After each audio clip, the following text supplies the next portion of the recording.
I'm Zachary Hunter, and this is the Explain It to Me podcast.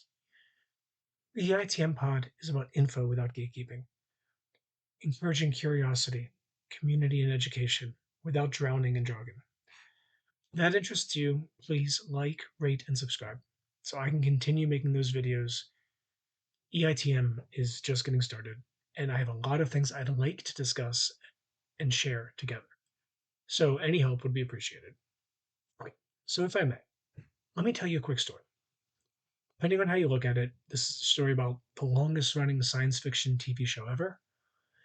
A story about a geeky American kid in the 90s and early 2000s, obsessed with a British show canceled when he was just 2 years old. Or, more importantly, it's about a time traveling alien called the Doctor. I was first introduced to Doctor Who in 1995 or 96. It is my favorite TV show of all time. By my count, I have seen, between the classic era of 1963 to 1989 and the revival of the show 2005 to present, over 750 episodes, plus a couple movies and almost all the official spin offs.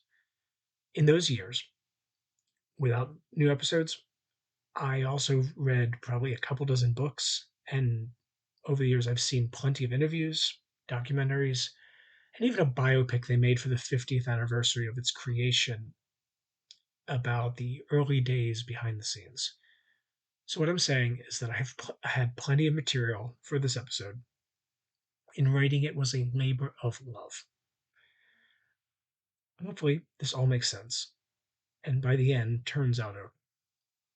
So, so I don't overwhelm you, I will be breaking this up and hopefully spinning off some other Doctor Who info into separate future episodes, which I'll mention later. So, if you're interested, subscribe and stay tuned for those. Let's start with the basics. Doctor Who is a TV show about a person called the Doctor who looks human and sounds British, at least to us. The Doctor has been played, by my count, either 14 or 18 different actors. See, when the Doctor dies, in certain circumstances, he can cheat death and cancellation of the show by changing the actor playing them. This process is called in the show regeneration, and with only one or two exceptions, depending on how you count, the result has been a dude. And except for the four who were Scottish, they've otherwise, as far as I can tell, all been English. And if you think about it, regeneration was and is a great way to keep the show going after your lead actor wants out. So, who is the Doctor? Well, one, as I said, they are an alien. And to keep it clear, I'll be using masculine pronouns like he a lot in the videos like this, unless I'm referring to the two female doctors specifically. But singular they is likely the better pronoun overall, now that the Doctor has been played by men and women. Anyway, okay. So the Doctor's an alien, and their name is the Doctor, not Doctor Who.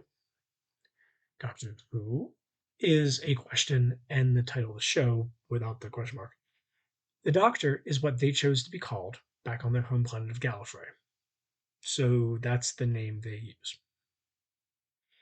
Some fans might gatekeep over whether you call him the Doctor or just Doctor Who, but all I care about is you give the show a fair shot at winning you over. Info without gatekeeping. That's why I'm here. So, the Doctor's people from Gallifrey are called Time Lords and Time Ladies.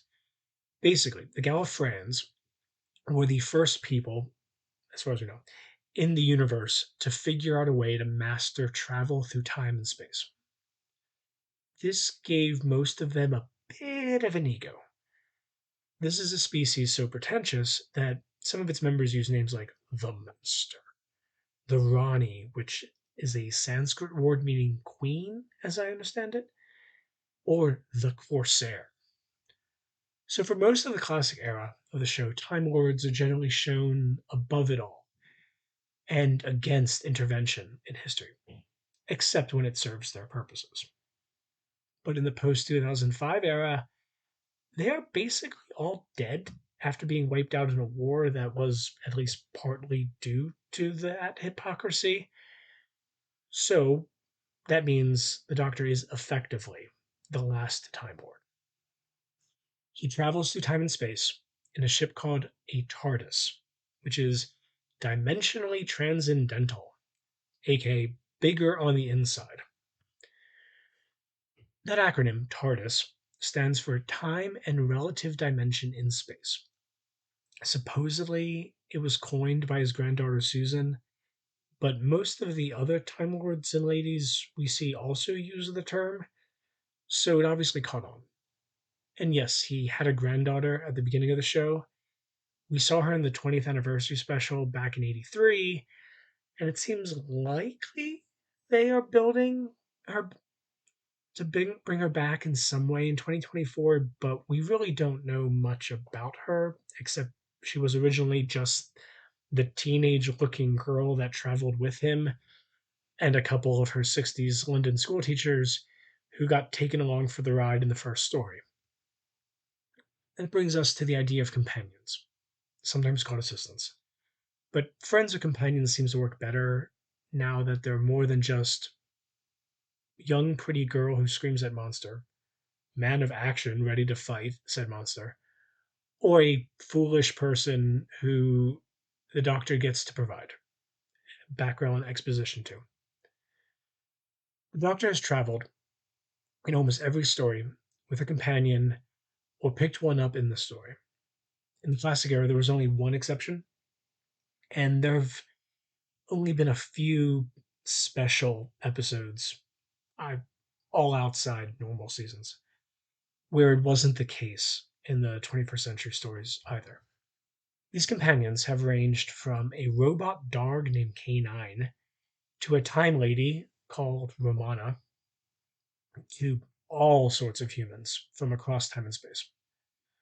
Though usually from contemporary Britain, these companions usually serve as point of view or POV characters for the audience, especially when they first join the TARDIS and see it's bigger on the inside, or as eye candy for certain segments of the viewers, and or as plot relevant roles where there's some mystery or special destiny or surrounding them that will unfold as the story arc develops. That last one is much more a modern era type, but companions like Turlo and Ace from the classic era, that's fifth and seventh Doctor respectively, likely apply as well.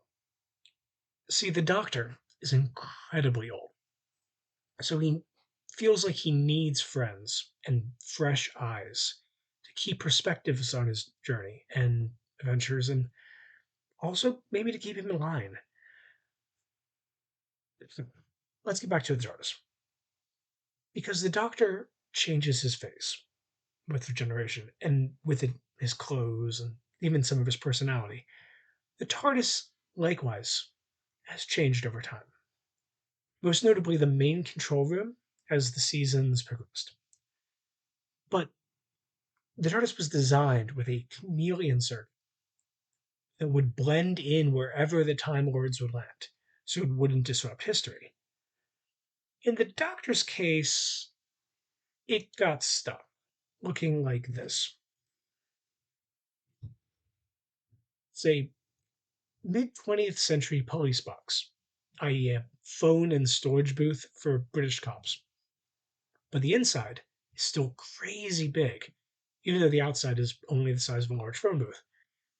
It will dematerialize somewhere, travel through space time vortex, and rematerialize somewhere and someone else, ready to go on another adventure.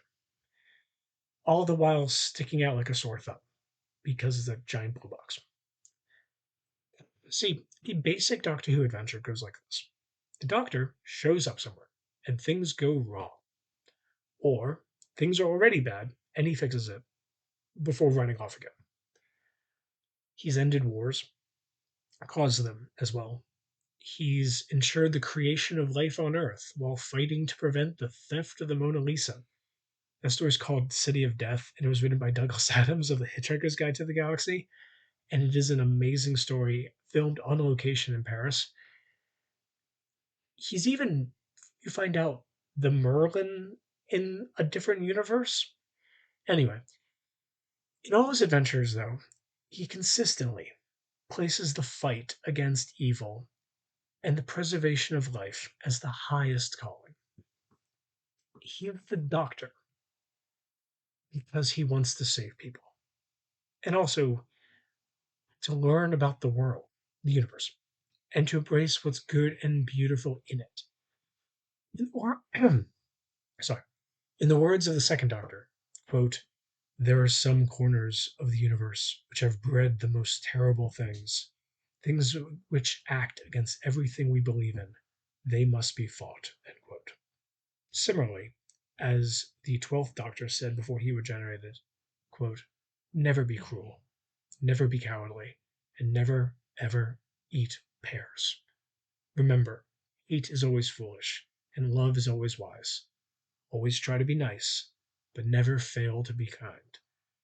And see there, that humanism, that romance, that ridiculousness to the point of campiness, all of that together is what makes this show so much more than just a sci-fi show to its fans like me. Yes, it is British and the budgets are sometimes terrible. The most famous villain of the show are human-sized salt shakers called Daleks that are basically robot space Nazis.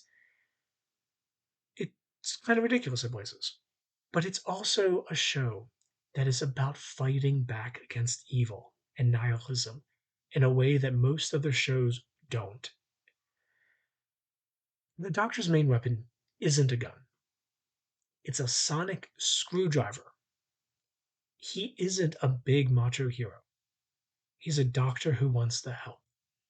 He loves Earth and humans, not just because our history is more interesting than other planets, but because he sees our promise as a species. This show is hopeful about humanity in a way that even Star Trek doesn't always meet. And I love Star Trek. Here's an example. The Ninth Doctor stood amidst the London Blitz and commented that, quote, right now, not very far from here, the German war machine is rolling up the map of Europe, country after country falling like dominoes.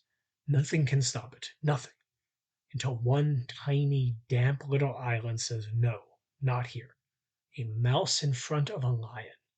You're amazing, the lot of you. End quote.